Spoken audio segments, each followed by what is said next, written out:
Welcome to the Tech Egg. Don't get scrambled. Enjoy the video. In this video, I will show you how to make homemade cocktail sauce.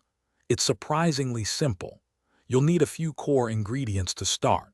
About 1 cup of good quality ketchup, 2 to 3 tablespoons of prepared horseradish for that classic zing, and the juice of 1 fresh lemon.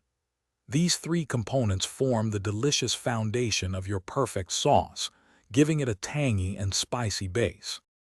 Now let's elevate those flavors. Add about 1 teaspoon of Worcestershire sauce to deepen the savory profile. For an extra kick, consider a few dashes of your favorite hot sauce, perhaps 1/4 to 1/2 teaspoon.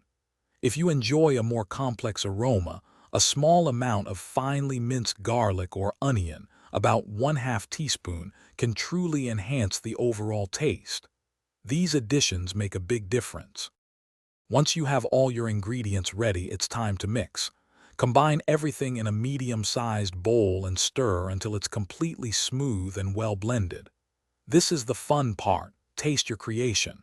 You can easily customize it. Want more heat? Add another tablespoon of horseradish. Prefer it tangier?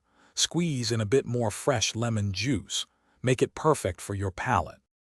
Before serving, make sure to chill your homemade cocktail sauce in the refrigerator for at least 30 minutes. This allows the flavors to meld beautifully. It's absolutely perfect served alongside chilled shrimp, fresh oysters, or succulent crab claws.